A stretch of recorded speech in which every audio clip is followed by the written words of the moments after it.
Welcome to the 18th episode of Take Me Back, the interviews. And we are so lucky to have our very first guest back.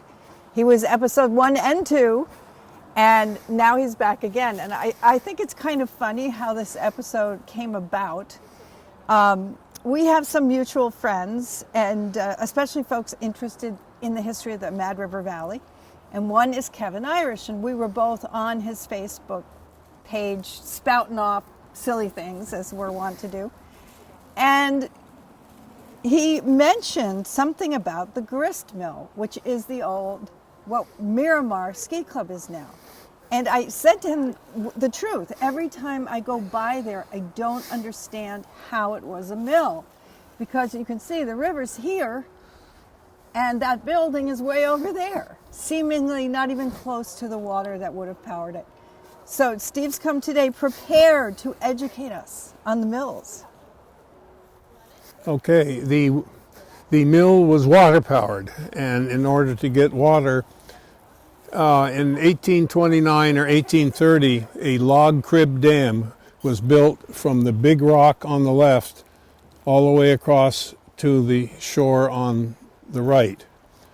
The dam did exist when I was a kid, but the dam backed up water behind it into a flat reservoir area that ran all the way up to and back of the recreation field.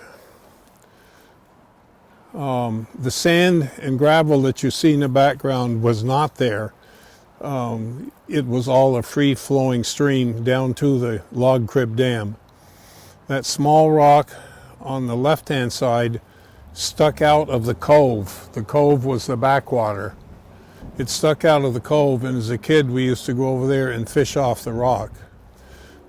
Going from the small rock to your left, a canal was dug by hand in 1830, which ran down behind the houses that you see on your left and ended up going under Bridge Street.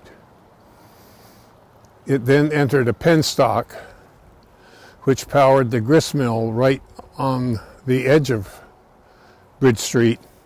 And behind the grist mill was Moriarty Sawmill, which was also water powered. But it all began with this dam here. So let me just recap, because you're using some fancy mill talk that I don't know what it is. So first, all this gravel was not here, these islands. So, you know, the visual that I get today, you couldn't figure it out if you didn't know. So that just stacks of logs were the dam? Well, it was a log crib dam. Which means? Logs are laid horizontally, and then every course or so, a log was put in perpendicularly to the back of the dam, and it ran on a slope back down to the riverbed, and they kept going up, and it was filled in with gravel. The last sloping course of the back logs was then planked over, so it became a ramp. Oh. It became a ramp for the water came up, not against here, but it came up as a ramp and then crested over the logs. So, which was a very common way of constructing dams back then. So none of this gravel, these islands aren't no. Here. Where the rocks are was connected, and a sheet of water all the way up to the rec field. It's stick season here in Vermont today, and I can just barely see some of the structures on the rec field. But that's a body of water. Yes. And then you're saying there was a channel dug. There was a hand-dug canal, which Who was, dug it? I don't know, but it ran behind my boyhood home, and there was still water in it and still running under the road when I was a kid. Steve. Okay, the canal has been completely filled in. In the center of the shot, there's a large, sprawling dead tree. That would have been on the right-hand side of the canal and in back of my boyhood home. The canal ran diagonally to the right, and emptied into the cove or the backwater from the log dam that we just saw. And the canal then came down, crossed under Bridge Street and into the mill. The tree line and shrub line that you see in the background pretty much followed the edge of the cove and the edge of the canal. The canal and the cove would be behind those areas. It never came into this field. So we are standing next to the Bridgewater house, facing where the water would have been coming into the channel from that pond created by the dam. And we're to the right of us is Stephen's childhood home, Stephen Joslin, whose dad and his cousin owned the mill, which was across the street. The water that the canal brought from the cove ran into a concrete culvert, and this was the road protection for the concrete culvert on the south side of Bridge Street. It's been filled in, and it used to drop a considerable distance down into the canal, but this is the only thing left of the canal, I guess. And Steve, you're saying that that culvert exists under this road to this day? Yes, it does. So we're standing here in front of Miramar Ski Club, and Steve was kind enough to bring an old photograph of what it used to look like. What has changed in your mind? Originally, there was a water-powered grist mill powered by the water from the canal. The mill was built in approximately 1830 by a man named Richardson. My grandfather, Stephen P. Joslin, and his cousin, Irvin Joslin, bought it around 1914, and they ran it until my grandfather died in 1934. My father took it over, and it was run as a water-powered grist mill until it burned in 1944. It completely destroyed the grist mill and Paul Moriarty's sawmill, which was directly behind it. When my father rebuilt, he did not rebuild it as a grist mill. He rebuilt it as a retail bagged grain store. And he ran that till 1950 or 52. And eventually the Miramar Ski Club bought it and added a lot to it. And that's the way it looks today. But it began as my dad's feed store. So no part of that original mill is in this building? Yes and no. In the sub-basement, there is evidence of the old waterworks, but nothing above ground.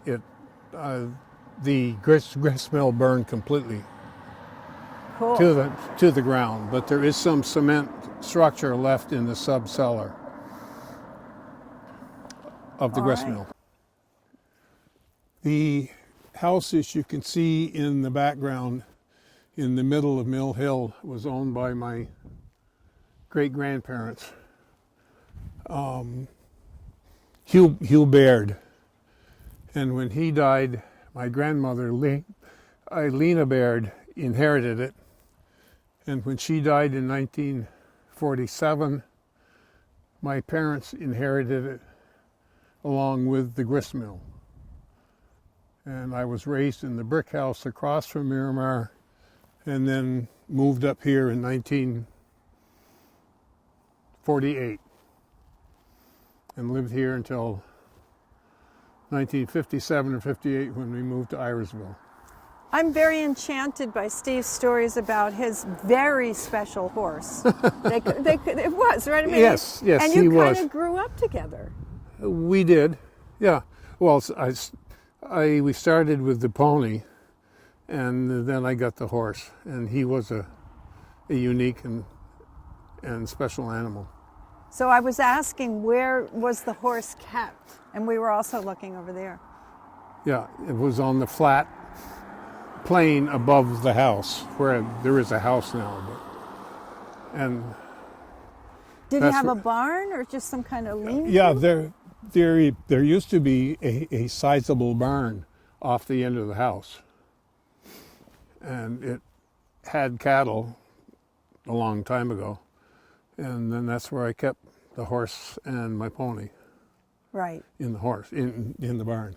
So I read a lot, and I hear a lot of people say that everybody would be considered a farmer today because families kept, they produced milk and sometimes eggs and their own beef cattle and so forth. And you're nodding your head, so I'm guessing that was true for you. My grandfather Joslin, he raised rabbits. I don't know if he ever raised cows and stuff, but the barn had been used at some point for cattle. Right. But no, it wasn't my grandfather. It was my father that raised the rabbits. Did he eat the rabbits? No, he raised them for meat. I think they went to Boston. Oh, they went to it was a cash crop. Yeah, yeah. Cool. After my dad sold the feed store to Park and Pollard, he worked for a couple of years for a woodworker over in Waterbury and learned enough about the craft, so he opened up his own woodworking shop in the garage building that's across the road from where we lived. That was the beginning of R.S. Joslin's woodworking, and he started making small colonial reproductions of knife boxes and salt boxes, which was a labor-intensive craft because of so many pieces, but at one time he had accounts with Macy's and Watermakers. But that was the start of his woodworking career. So we're back in the studio now, and it's lovely because it's warm. We've been out in the cold on November 2nd, tramping around trying to trace the path of the Mad River that was dammed up and had a big pool, which, Steve, you call a cove, so that must Cove. be the official term.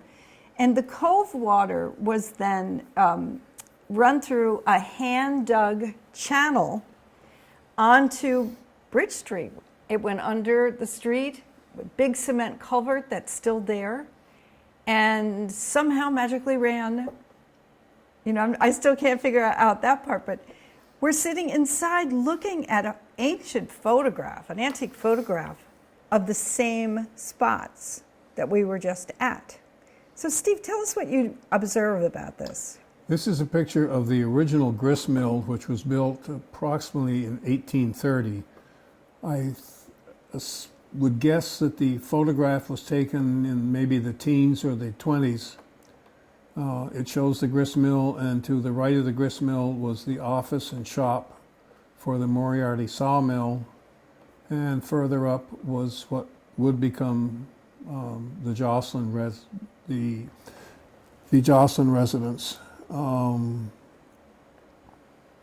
The mill was in operation until it burned in 1944. Can you reflect on something you just said to me, which really struck me, that the grist mill is grinding grain from the valley? Back then, the dairy farmers grew most of their own feed, wheat and a lot of oats. And it was harvested, and I'm not sure how it was delivered to the grist mill, but it was delivered to the grist mill where it was processed and ground into edible feed for cattle and horses, and then mixed with molasses or whatever else to make whatever feed that they wanted. And Oats and I think wheat. wheat. Which animals eat which? Horses eat oats, a lot of oats. Cattle eat corn and wheat. Did you have, as a child, did you have any sense the farmers are bringing their grain, your dad is grinding it up? How did they pay for it? Did they pay him directly, or did he get a certain amount of the crop? Going from this picture up to the 40s, my father owned a Farmall C tractor and then later a Farmall H tractor. He also had a combine which harvested the oats and the wheat. And it was cut and the grain separated from the stalks and chaff and bagged by this combine. The bags were then trucked down to the mill. Mm-hmm. And then it was processed. How they paid for it, I'm not sure, because my father sold the modern mill in 1950 or 1952. Mm-hmm. He was an awful nice guy, but he didn't demand getting paid, and he had too much money out on the books to the various farmers, and he finally had to sell out. So to answer your question, how they paid for it, maybe seldom. I'm not sure. So it was a tremendous effort. He's cutting it down, he's hauling it back to the store. And he's doing all this with his right leg in a brace because of polio. So. Oh my gosh. But I see it's a community effort. He processes it from the time he cuts them down, the crops down. Yeah, the farmers actually grew. The farmers would have trucked the bagged oats or wheat down to the mill, but he was doing the harvesting. Yeah. Yeah. All right. And that lasted until 1944, when the grist mill burned.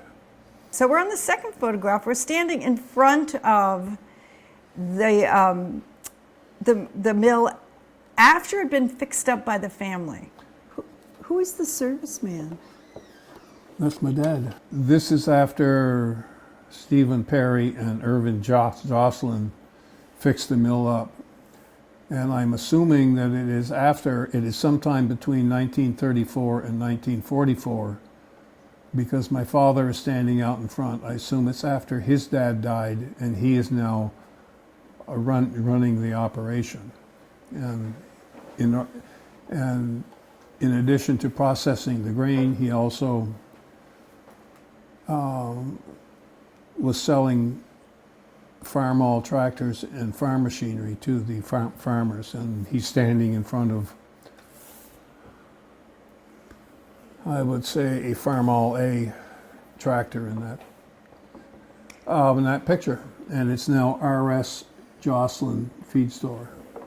So when we first met and started talking, I didn't realize that there were businesses on the other side of the bridge. I thought it was all where the Artisans Gallery is today, used to be Mehuron's. I thought Bisbee's Hardware was there. I thought that was it. Yeah. And you've opened my eyes that there were a whole nother sequence of businesses across the bridge, this being one. This being one, and Paul Moriarty's sawmill, which was directly behind the Joslin grist mill. This is such a beautiful photograph. Is that hydrangea? What do you think? I think so. I never remembered it. So if it's hydrangea, it's late summer. What do you know about the people in this picture? I don't know anything about the people. I don't know if they're Kidders or Polans. But this is the little brick house. Oh, I say little brick house. The house is small. Directly across from Miramar Ski Club. And it was my parents' first home. They bought it in 1941 and did extensive renovations to it. But it was owned, it's been known as the Kidder House or the Poland House. 1941 is also when Mehuron's opened.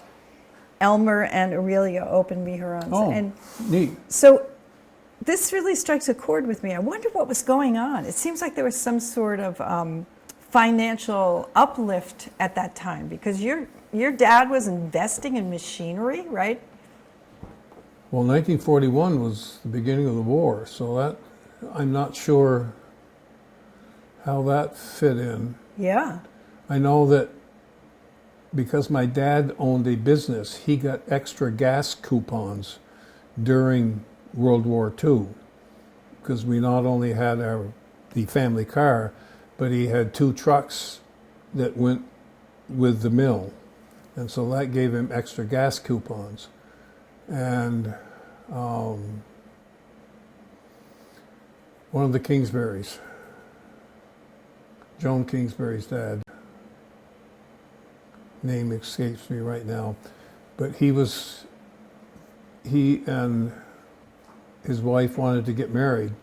They didn't have, and they wanted to go to Montpelier to get married. They didn't have any gas, so they came to my dad, and he gave them some of his extra gas coupons so they could buy enough gas to go to Montpelier to get married. That's awesome. All right, and so this was the house that you lived in that's across from Miramar. I lived there until 1948, until I was 5. You don't want anybody to know your real age? That's just another angle. That's looking from the West End. When my parents bought it, there was a doorway on this West End, and one of the renovations they did was that they removed the doorway and put in a fireplace. And this is where the channel would have run. Would have run in back of the house. And this was a barn, and off the end of that was an ice house. And I can remember as a kid that it was still full of sawdust that they had used to pack the ice in the wintertime, so it would last through the summer. Well, talk a little bit more about that, because that is not in my realm of experience at all. Well, that somebody had an ice house. Before they had refrigerators, they cut ice in the winter, and it was usually in a flat water area, which would have been the canal and the cove. And they cut big blocks of ice and stacked them and then packed them in sawdust. And if you had any luck, they would last mostly through the summer, so they could go get ice and then put in their ice boxes, which were in the house. I have an antique ice box, so I can imagine that part. Yeah. But how deep was it dug to keep it cold? How deep was the cove? I'm assuming that the ice house was dug way down on the ground. No, it sat on ground level. Really? I'm shocked. And it wasn't being used for ice when I lived there, but it was full of, or had a considerable amount of old sawdust in it, which had been used as insulation. They packed the ice all sides of it. Oh, interesting. I always thought they must have dug into the ground to keep things cold. No, it was at ground level. Mm-hmm. And that's long gone, but it was still there when I was a kid. I love this horse-drawn anything is so magical, isn't it? It's a horse-drawn sleigh. Don't know whether it was Arthur Poland or George Kidder. I can't tell you, but it's in front of the brick house. I don't have any other information. And what is this house behind?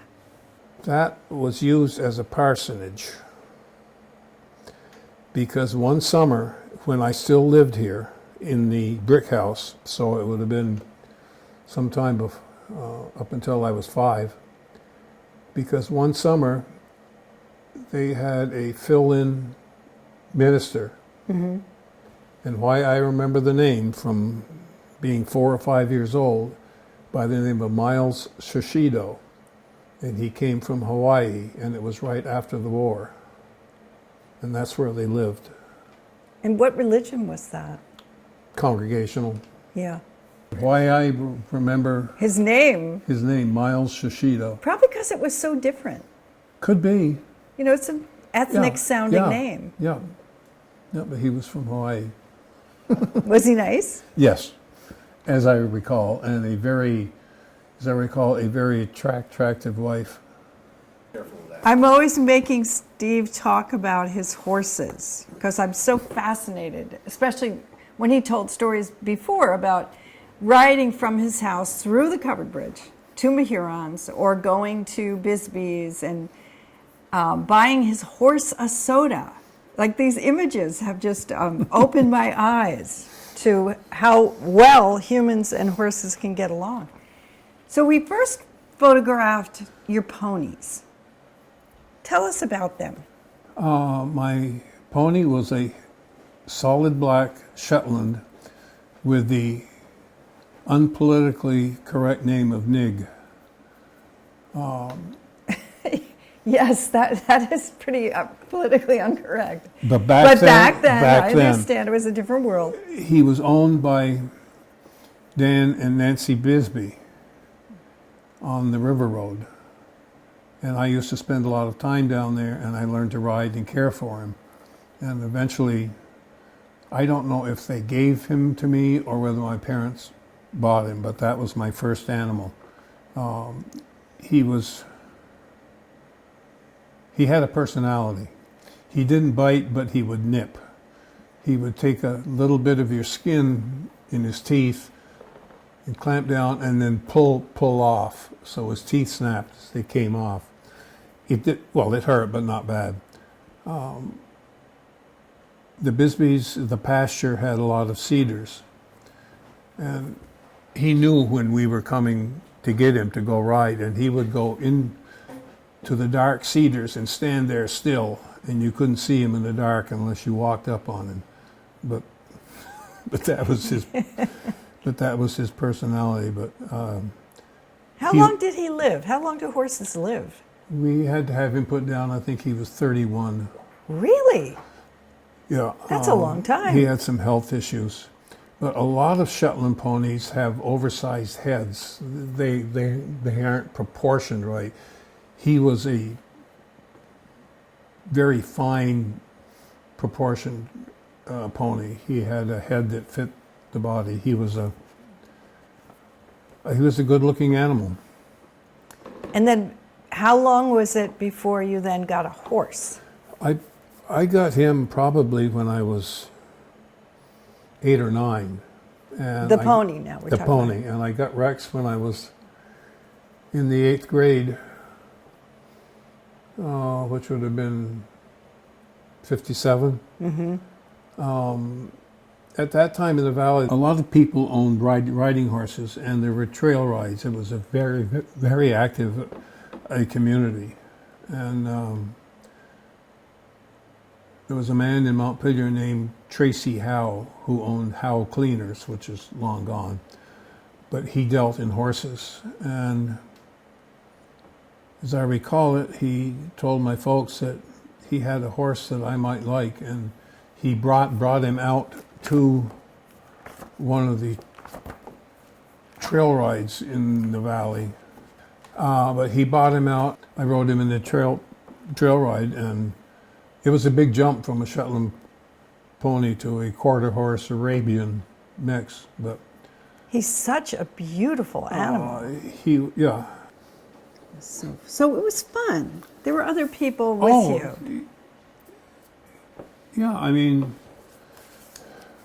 I used to go horseback riding with Gertie Baird and Jerry Gallagher. There was, during the middle of the week, we'd take off and we used to explore all these class 4 roads that were, a lot of them now are open, but we used to ride a lot on trails. But Rex was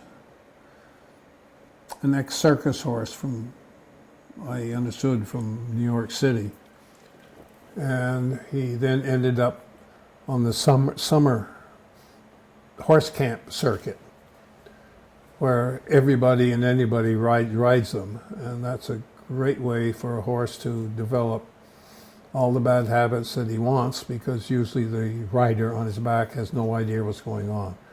So when I got him, he had a couple bad habits, but he was smart enough to retrain, but he had tricks that he did from his circus days, and he had a parade So tell gate. the story, the one I love so much, about when he wouldn't do the trick, he wouldn't get up. Well, I had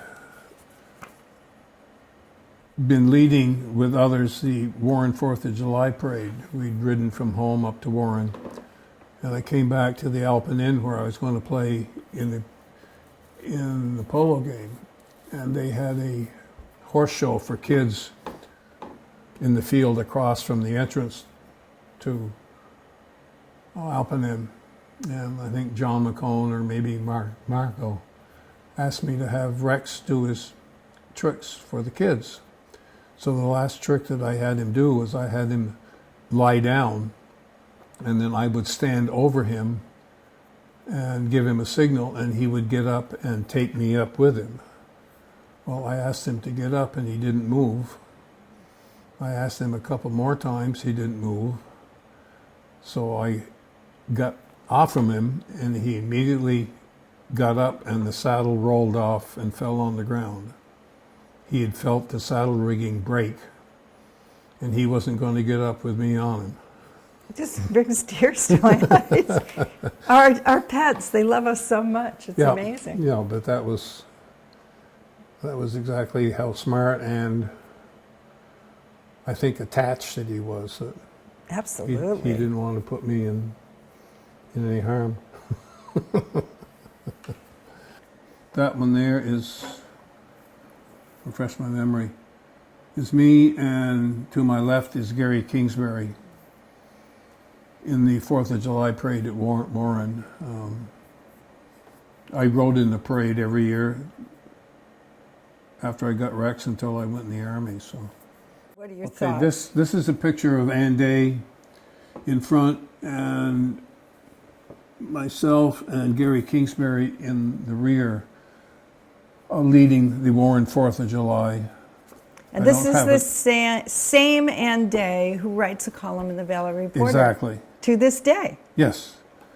And this is a typical Waitsfield native trail ride. There's Howdy Munn, there's me, there's Gertrude Baird, there's Ann Day, and Jerry Gallagher.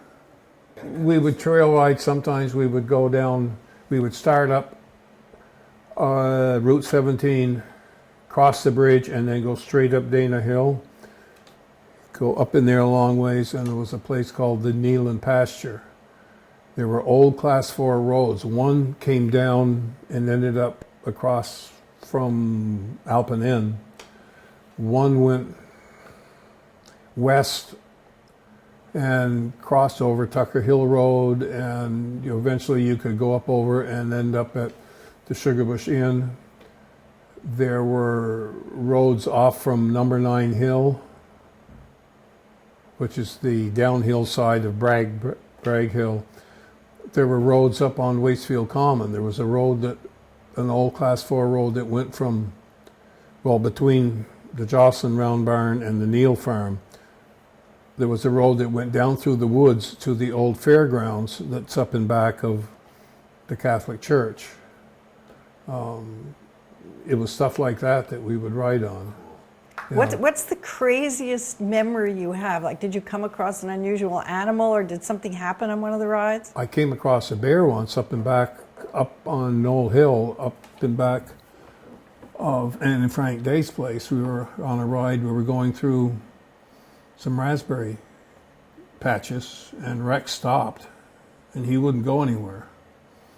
And all of a sudden there was a rustling up ahead in the raspberry bushes, and he'd sensed the bear and wasn't going to go any further until the bear left. On the trail rides when I was using my pony, I learned a hard way that he had a habit of, when he came to a mud puddle in the dirt road, he would stop and lie down in it. The pony with you on it? After I got wet a few times. When I saw the mud puddle, I kicked him in the ribs and we ran through it. We didn't walk through mud puddles anymore. Well, I think we're not going to get a better story than that. So I think we're closing out episode 18 here. Thank you for teaching us how those mills worked. I've been wondering about that for years. And thank you for coming back for the third time, putting up with me. Oh, it's no problem. It's wonderful to hear these stories and preserve them and archive them. And I just want to remind our viewers that the historical societies of Fayston and Warren are looking for folks to become interested in reviving their historical societies. And we are actually working on filling the board out for the Waitsfield Historical Society. And if you know an elder that I have not interviewed in these 18 episodes and you think I should, please be in touch. It's really easy to find me. Everybody thinks it's so quaint that I say I'm in the book because many towns don't have their own phone book, but we do, and I'm in it. I'm Mary Kathleen Mehuron. Thanks for taking us back, Steve. You're welcome.